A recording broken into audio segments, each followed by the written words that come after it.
तो जी की aim of computer security discuss करने के बाद अब हमारे पास हम देखेंगे कुछ टिपिकल थ्रेट्स हैं जो कि इंफॉर्मेशन टेक्नोलॉजी में पाए जाते हैं। इसमें कुछ हार्डवेयर बेस्ड थ्रेट्स हैं, कुछ हमारे पास सॉफ्टवेयर बेस्ड थ्रेट हैं, और कुछ हमारे पास जो है वो डेटा बेस्ड थ्रेट है। ठीक है, तो इनमें वन बाय वन इनको देख लेते हैं।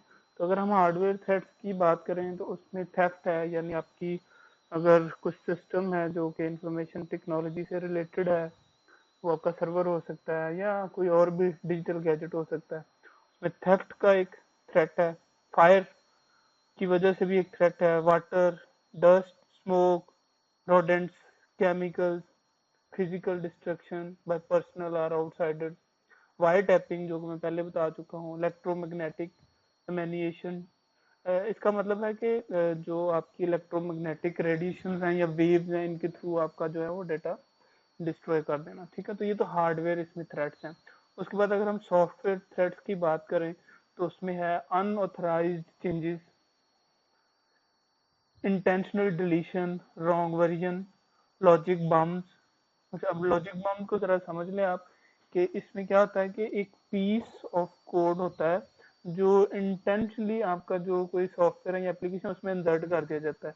जब उसमें कुछ सर्टन कंडीशन उसकी जो है वो मीट होती हैं, तो वो क्या करता है, वो एक्टिवेट हो जाता है। उसकी वजह से वो जो आपका सॉफ्टवेयर चल रहा है उसकी फंक्शनैलिटी डिस्टर्ब हो सकती है, वो क्लोज हो सकता है, या कोई इस तरह का कोई और इशू आ सकता है। ठीक है, उसके अलावा कुछ हिडन साइड इफेक्ट्स हो सकते हैं, ट्रैप डोर्स हो सकती हैं जो कि सॉफ्टवेयर का ही एक इशू है। तो ट्रैप डोर की मैं बात कर रहा था, तो ट्रैप डोर एक्चुअल में क्या होता है, सॉफ्टवेयर ही होता है जो कि रिमोट सिस्टम पे इंस्टॉल होता है, और वो सिस्टम में इंस्टॉल होने के बाद कुछ ऐसे होल्स क्रिएट करता है कि वायरलेसली या रिमोटली कोई आपके सिस्टम को एक्सेस कर सकता है। तो ये भी एक सॉफ्टवेयर थ्रेट में आ जाता है। फिर इंफॉर्मेशन लीक हो जाना, ये भी थ्रेट में आता है। वायरस का पता है आपको कि वायरस भी आ जाता है जिसकी वजह से आपका डेटा करप्ट हो सकता है, सिस्टम स्लो हो सकता है। वर्म्स और ट्रोजन हॉर्स है। यहाँ पे ये वर्म्स और ट्रोजन हॉर्सेस ये आपके लिए नई चीजें होंगी। तो जो वर्म्स हैं इनको समझ लें कि जो वर्म है ये एक स्टैंड अलोन मालवेयर होता है जो क्या करता है, खुद को रेप्लिकेट किया जाता है। ये वैसे जब इंस्टॉल्ड होता है या जो सिस्टम में इंट्रोड्यूस होता है ना, तो ये स्टैंड अलोन होता है। तो ये जब जैसे जैसे ये रन करता है सिस्टम पे, तो ये अपनी कॉपीज बनाया जाता है, रेप्लिकेट किया जाता है खुद को। ठीक है, और दूसरे जो सिस्टम, अगर आप नेटवर्क की बात करें तो अगर नेटवर्क के एक सिस्टम पे आपका वर्म इंस्टॉल हो गया, तो वो जितने नेटवर्क के सिस्टम है सबके ऊपर क्या होता है, वो इंस्टॉल हो जाता है। ठीक है, दूसरा है ट्रोजन हॉर्स। इसको कहते हैं कि ये इस तरह का सॉफ्टवेयर होता है कि लेट्स सपोज आप जो है वो कैलकुलेटर की एक मैं एग्जांपल देता हूँ कि आप नेट से कोई सॉफ्टवेयर डाउनलोड करते हैं जो कि कैलकुलेशन परफॉर्म करता है, ये उसकी डेफिनेशन ये ऊपर डिस्क्रिप्शन में लिखा हुआ है। लेकिन जब आप उसे अपने सिस्टम पे इंस्टॉल कर लेते हैं ना, तो वो कैलकुलेशन आपको फ्रंट एंड पे दिखा रहा है कि वो कैलकुलेशन कर रहा है, लेकिन वो बैक एंड पे हो सकता है आपका डेटा कॉपी करके किसी सर्वर के ऊपर सेंड कर रहा हो। ठीक है, तो इस तरह का जो डुप्लीकेट बिहेवियर शो करना कि यूजर की इंटेंशन कोई और हो उस सॉफ्टवेयर से काम लेने की, लेकिन वो सॉफ्टवेयर बैकएंड पे कोई और फंक्शनैलिटी रन कर रहा हो, दैट इज ट्रोजन हॉर्स। उसके बाद थेफ्ट इसमें भी हो सकता है, सॉफ्टवेयर में भी। फिर अनऑथराइज्ड कॉपिंग जो है वो भी इसमें आता है कि आपके जो डेटा है वो बगैर ऑथराइजेशन के कॉपी कर ले कोई। ठीक है, अगर हम डेटा थ्रेट्स की बात करें तो उसमें भी थेफ्ट आ जाता है। थेफ्ट आप देखें तीनों में आ रहा है। उसमें एक्सीडेंटल डिस्क्लोजर, यानी कुछ एक्सीडेंटली आपका डेटा जो है वो डिलीट हो जाता है। ठीक है, या आप कोई कमांड ऐसी दे देते हैं सिस्टम को जिसकी वजह से आपका डेटा जो है वो वॉश आउट या रेज हो जाता है। ठीक है, और इसमें भी अनऑथराइज्ड एक्सेस जो है वो भी एक इसकी टाइप है। ठीक है, तो ये टिपिकल थ्रेड्स हैं इन इंफॉर्मेशन टेक्नोलॉजी सिस्टम। तो इनको आप जो है वो एक दफा पढ़ लें तो इट्स एनफ। ठीक है, तो नेक्स्ट हमारे पास जो है, क्योंकि अभी वायरलेस लैन वगैरह इनका यूज बहुत है कि आपका हर सिस्टम जो है वो वायरलेसली कनेक्ट हो रहा है, तो जो वायरलेस लैन है इसमें भी कुछ वनरेबिलिटीज हैं। अब उनकी उनको अगर आप उनकी बात कर लें, तो उनमें सबसे पहले क्या है कि पिकिंग अप वायरलेस वेव्स, कि अगर आपने किसी खास जगह सिस्टम इंस्टॉल किया हुआ है जो कि वायरलेस है या आपका वाईफाई राउटर है, तो उनके सिग्नल की जो जहां तक वो सिग्नल एक्सेस हो रहे हैं उसकी लिमिट को, उसको आप लिमिट नहीं लगा सकते कि आप कहें कि आपने अपने घर में जो है वो राउटर लगाया हुआ है, तो उसके सिग्नल जो है वो आपके घर में ही है, वो आपके नेबर्स में भी जाएंगे। ठीक है, तो वंस एक दफा किसी को अगर आपके सिग्नल मिल रहे हैं तो वो उसके ऊपर डिफरेंट तरह की हैकिंग एक्टिविटीज परफॉर्म कर सकता है, तो ये भी एक वल्नरेबिलिटी है। उसके बाद टैपिंग ऑफ वायर्ड लैन, अगर वायर्ड लैन गुजर रही है कहीं से आपकी सिस्टम की, तो उसको भी टैप किया जा सकता है। टैपिंग मेरे ख्याल से अब आपको क्लियर होगा कि हम किसको कहते हैं। ठीक है, इंसर्टिंग फॉल मैसेजेस, जब आपके पास वायरलेस एक्सेस है यानी वायरलेस सिग्नल है, तो आप उन उस फ्रीक्वेंसी पे जाके, उस बैंडविड्थ पे जाके उस नेटवर्क को डिस्टर्ब कर सकते हैं। आप कोई फॉल्स मैसेज नेटवर्क में इंसर्ट कर दें जिसकी वजह से आपके जो सिस्टम्स हैं उनका रिस्पॉन्स अच्छा नहीं होगा, या फिर वो उनकी जो इंटरनेट से कनेक्टिविटी की स्पीड है वो भी कम हो सकती है। ठीक है, डॉस अटैक ऑन एक्सेस, अगर आपके पास एक्सेसिबिलिटी है तो आप डॉस अटैक जो है वो सिस्टम पे हो सकता है, आपके नेटवर्क के सिस्टम पे हो सकता है। डॉस अटैक क्या होता है, इसको बोलते हैं डिनायल ऑफ सर्विस, कि आपका जो सर्वर है उसके ऊपर आप मल्टीपल रिक्वेस्ट सेंड किए जाते हैं, पहली रिक्वेस्ट सेंड करते हैं वो उसको भी रिप्लाई नहीं उसने किया होता, आप दूसरी रिक्वेस्ट सेंड कर देते हैं, तो मल्टीपल रिक्वेस्ट सेंड की जाती है सिस्टम पे, जिसकी वजह से जो टारगेट सिस्टम वो डाउन हो जाता है। ठीक है, उसके बाद है मास्कुरेडिंग। मास्कुरेडिंग एक नया वर्ड है आपके लिए, इसको समझ लें।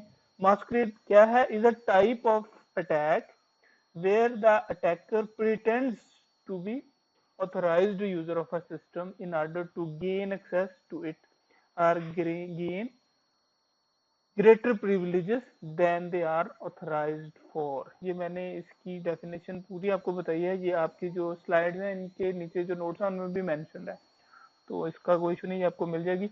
मैं वैसे आपको एक दफा समझा देता हूँ कि ये क्या है। प्रिटेंड करना कि आप ऑथराइज्ड यूजर है, ये मास्कुरेडिंग है। ठीक है, यानी आप रिफा का नेटवर्क है एक, तो वो एक्सेसिबल है फॉर रिफा स्टूडेंट्स। ठीक है, तो कोई आउटसाइडर प्रिटेंड करता है कि वो भी रिफा का स्टूडेंट है, तो वो क्या कर रहा है एक्चुअली, वो मास्कुरेडिंग कर रहा है। या मैं दूसरी आपको एग्जांपल ये देता हूँ कि आप जब यूनिवर्सिटी एंटर होते हैं तो आप अपना जो स्टूडेंट कार्ड है वो शो करते हैं, ऐसे ही है। अब कोई और बंदा जो कि यूनिवर्सिटी का नहीं है, वो किसी और का कार्ड लेके उसके ऊपर as it is information mention करके, तो वो शो करके यूनिवर्सिटी के अंदर एंटर हो सकता है कि मैं भी यूनिवर्सिटी का स्टूडेंट हूँ। ये जो उसने एक्टिविटी परफॉर्म की है ये मैस्कुरेडिंग है। ठीक हो गया, मैस्कुरेडिंग। और अच्छा, वायरलेस लैन वल्नरेबिलिटीज के बाद अब नेक्स्ट जो हमारे पास पॉइंट है वो है थ्रेट असेसमेंट। हमने थ्रेट आइडेंटिफाई कर ली कि जो आईटी सिस्टम है उसमें थ्रेट कौन कौन सी हो सकती हैं, और जो वायरलेस लैन है उसमें कौन कौन सी वल्नरेबिलिटीज अवेलेबल हैं। अब है थ्रेट असेसमेंट, कि अगर कोई थ्रेट है आपके सिस्टम को तो उस थ्रेट का लेवल क्या है। ठीक है, इसको असेस करने के लिए एक थ्रेट असेसमेंट मैट्रिक्स ड्रा की जाती है। ठीक है, अब थ्रेट असेसमेंट मैट्रिक्स में कौन कौन सी चीजें हैं, एक तो उसको कंसिडर किया जाता है एक थ्रेट को लार्ज एनफ, अगर इट्स कॉन्सिक्वेंसेस आर लार्ज, यानी उसके नताइज बहुत ज्यादा है। दूसरा, it's frequency of appearance is high, अगर वो थ्रेट बार बार अकर हो रहा है तो फिर हम इसको कहते हैं कि जो आपका थ्रेट लेवल है वो काफी हाई है। ठीक है, इसको इलस्ट्रेट करने के लिए हम थ्रेट असेसमेंट मैट्रिक्स यूज करते हैं, जिसमें हमारे पास एक्स एक्सिस और वाई एक्सिस होता है। ठीक है, आप एक्स एक्सिस पे हम इसका जो कॉन्सिक्वेंसेस है उनको लेते हैं लो टू हाई, और जो वाई एक्सिस पे हम फ्रीक्वेंसी को लेते हैं लो टू हाई। अगर फ्रीक्वेंसी ज्यादा है और साथ में इसके जो कॉन्सिक्वेंसेस हैं वो भी हाई है, तो फिर हम कहते हैं कि जो थ्रेट लेवल है वो बहुत ज्यादा हाई है। ठीक है, तो इस थ्रेट असेसमेंट मैट्रिक्स से आप किसी भी थ्रेट का जो है वो लेवल निकाल सकते हैं कि रिस्क का, रिस्क क्या होता है, इसको समझ लें। रिस्क का मतलब है कि आपको नुकसान पहुंचेगा।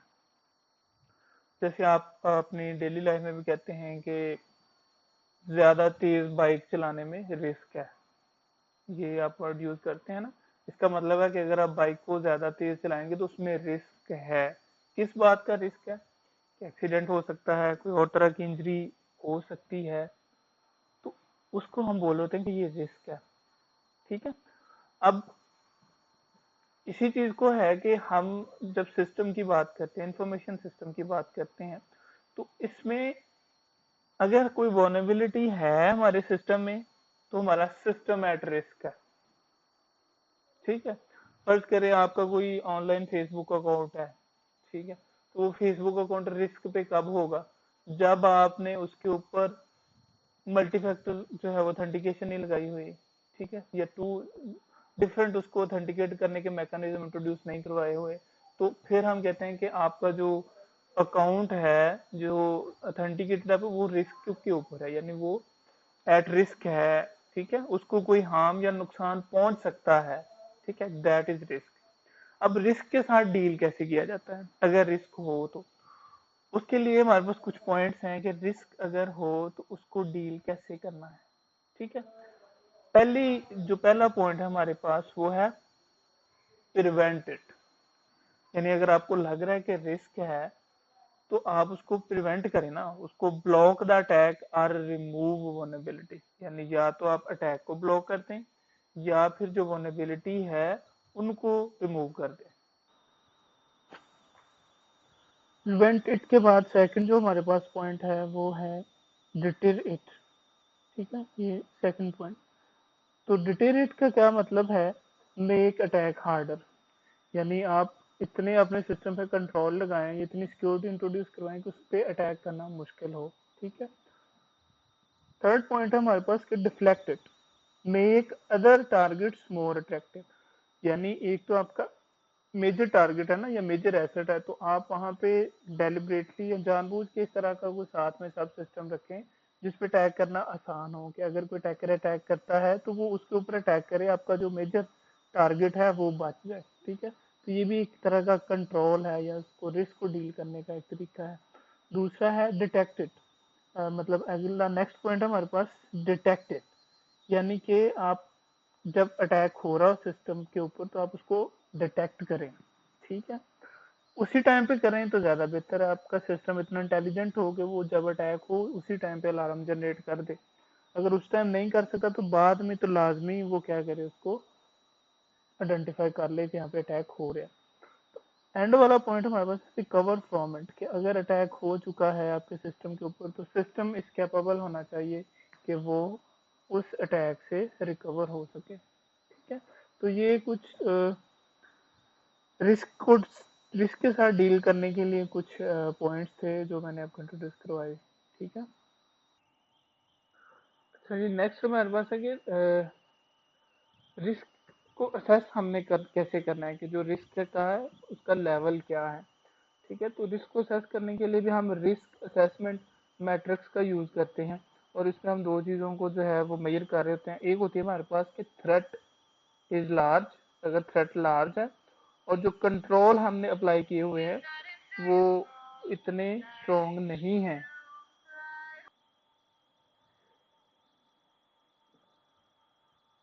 अच्छा, इसको सेस करने के लिए हम क्या कर रहे होते हैं, एक्स लेवल पे हम थ्रेट को मेजर कर रहे होते हैं और वाई एक्सिस पे हम कंट्रोल्स को मेजर कर रहे होते हैं। तो अगर हमारा थ्रेट हाई है और कंट्रोल जो हमने उसके अगेंस्ट लगाया हुआ है वो वीक है, तो फिर रिस्क का लेवल बहुत ज़्यादा है।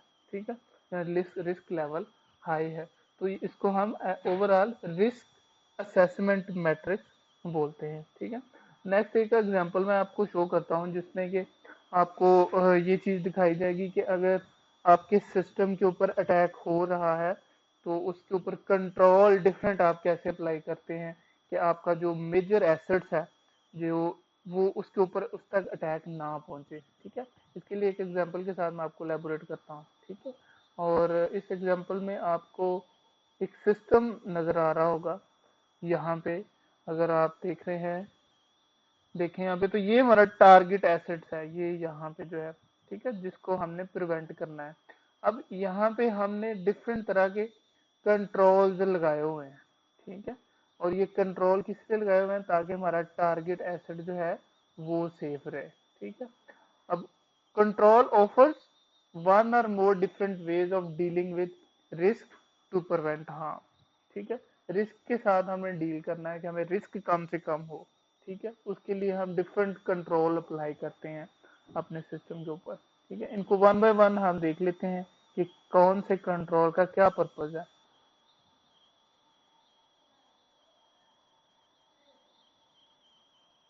अच्छा जी, यहाँ पे आप देख रहे हैं कि ये डिफरेंट अटैक्स हैं, ये डिफरेंट तरह के अटैक्स हैं जो कि इस टारगेट सिस्टम पे लॉन्च हो रहे हैं। ठीक है, अच्छा इनमें से कुछ अटैक्स हैं उनको बिफोर टाइम, प्रेम्पशन का मतलब है बिफोर टाइम, यानी कि सिस्टम पे जहाँ पे जो कंट्रोल तक पहुंचने से पहले क्या किया जाता है उनको डील कर लिया जाता है। फिर सेकंड हमारा एक एक्सटर्नल प्रिवेंशन सिस्टम हमने इंट्रोड्यूस करवाया है। ये इंटरनल नहीं है, आउटसाइड द सिस्टम ही हम क्या करते हैं उस अटैक को रोकने की कोशिश करते हैं। ठीक है, और इस ये जो हमारा इंटरनल सिस्टम है और इसके बाहर जितनी भी एक्टिविटी है वो एक्सटर्नल है। ठीक है, तो यहाँ तक हम जो डील कर रहे हैं वो एक्सटर्नली कर रहे हैं। फिर उसके बाद हमें इंटरनली इसको प्रिवेंट कर रहे हैं। फिर हमने यहाँ पे एक इंटरली जो है वो प्रिवेंशन सिस्टम या डिटेक्शन सिस्टम लगाया हुआ है जो कि क्या कर रहा है उसको प्रिवेंट कर रहा है। फिर एट द एंड हमने यहाँ पे डिटेक्शन सिस्टम लगाया हुआ है कि उसको वो डिटेक्ट कर ले और डिटेक्ट करने के बाद हमारा जो अलार्म है उसको जनरेट कर दे। ठीक है, और फिर इतने अगर आपके पास जो है तो अगर बहुत मेजर आपका अटैक होगा तो वो आपके सिस्टम तक पहुंच सकेगा। ठीक है, लेकिन उस पे वो भी पहुंचने से पहले आपको अलार्म जनरेट हो जाएगा, आपको काउंटर मेयर ले रहेंगे। एक्चुअल में क्या है, यहाँ पे आपको एक एग्जांपल शो करवाने की कोशिश की है मैंने कि आप समझ सके कि कंट्रोल्स हम किसको कह रहे हैं। ठीक, अच्छा अब जो कंट्रोल्स हैं हमारे पास इनकी डिफरेंट टाइप्स हैं। ठीक है, और इन टाइप्स को हम देख लेते हैं। एक है इंक्रिप्शन, अगर आप मैसेज पास कर रहे हैं, कम्युनिकेशन आप, तो आप मैसेज जो है उनको इनक्रिप्टेड फॉर्म में भेजिए ताकि वो उनको रीड ही ना किया जा सके। ये भी एक किस्म का कंट्रोल है। दूसरे सॉफ्टवेयर कंट्रोल कुछ है हमारे पास, हमने क्या एम्बेडेड इन प्रोग्राम, कि हम कोई प्रोग्राम ही अपना ऐसा बनाए उसमें एम्बेड किया हो। एक्सेस लिमिटेशन है कि आपका जो सिस्टम है, सॉफ्टवेयर सिस्टम है, उसमें नंबर ऑफ यूजर जो है उनकी जो उनको उसको इंट्रोड्यूस करवा लें कि एट अ टाइम इतने नंबर ऑफ यूजर सिस्टम को एक्सेस कर सकेंगे। कुछ कंट्रोल जो है वो ऑपरेटिंग सिस्टम में बिल्ट इन होते हैं। कुछ आपका नेटवर्क जो है, जो आपके राउटर्स लगे हुए डिवाइसेस होती हैं, उनके अंदर भी कुछ तरह के कंट्रोल्स होते हैं जो कि आपकी जो एक्सटर्नल अटैकर है उनको प्रिवेंट करते हैं। ठीक है, इसके अलावा कुछ इंडिपेंडेंट प्रोग्राम्स होते हैं जैसे आपके ये एंटीवायरस वगैरह है। ये सारे क्या काम करते हैं, ये भी कंट्रोल्स ही हैं जो आपकी सिस्टम के ऊपर ट्रैफिक को मॉनिटर कर रहे होते हैं, नेटवर्क ट्रैफिक को मॉनिटर कर रहे होते हैं। कोई आप सॉफ्टवेयर इंस्टॉल करते हैं तो उसकी एक्टिविटी को मॉनिटर कर रहे होते हैं, तो ये भी सॉफ्टवेयर कंट्रोल है। अगर हम हार्डवेयर कंट्रोल की बात करें तो हार्डवेयर कंट्रोल में स्मार्ट कार्ड, बायोमेट्रिक डिवाइसेस, ये भी कंट्रोल है। यानी आप किसी जगह एंट्री है तो वो आप थ्रू बायोमेट्रिक आइडेंटिफिकेशन दे रहे हैं। जैसे ये एटीएम पे अगर देखें तो वो कंट्रोल ही है ना एक्चुअल में, कि आप अब उसमें वो बायोमेट्रिक भी इंट्रोड्यूस है कि आप थ्रू बायोमेट्रिक अपनी ऑथेंटिकेशन करवा सकते हैं। तो वो कंट्रोल है, वो हार्डवेयर कंट्रोल है। ठीक है, उसके अलावा फायरवॉल्स, फायरवॉल जो है एक तो आप सॉफ्टवेयर बेस्ड फायरवॉल होती है, हार्डवेयर बेस्ड भी फायरवॉल होती है जिसमें हार्डवेयर ऐसा डिजाइन किया होता है कि वो अटैक्स को ब्लॉक कर रहा होता है। ठीक है, फिजिकल कंट्रोल की बात करें तो उसमें अगर आप एक सर्वर रूम है, लेट्स सपोज आपका डाटा सेंटर है जहाँ पे डाटा पड़ा हुआ है, तो उसके लिए फिजिकल कंट्रोल क्या होते हैं कि आप डोर्स के ऊपर लॉक लगाएं, गार्ड वगैरह रखें, बैकअप कॉपीज उसकी रेगुलरली बनाएं, साइट प्लानिंग ऐसे करें यानी उसकी कंस्ट्रक्शन ऐसी हो कि आपके रिसोर्सेज को, जो एसेट्स हैं उनको एक्सेस करना डिफिकल्ट हो। ठीक है,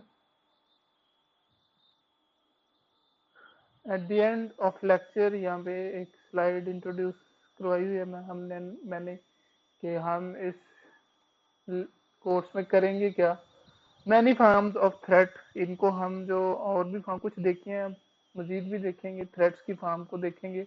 many forms of control and counter measure, ये हम देखेंगे। उसके बाद सिक्योरिटी पॉलिसीज यानी कि व्हाट टू एम फॉर, हम कुछ पॉलिसीज ऐसी स्टडी करेंगे जो कि सिक्योरिटी के लिए लाजमी है। फिर उसके बाद सिक्योरिटी प्रैक्टिस में हम देखेंगे कि हमने करना क्या है।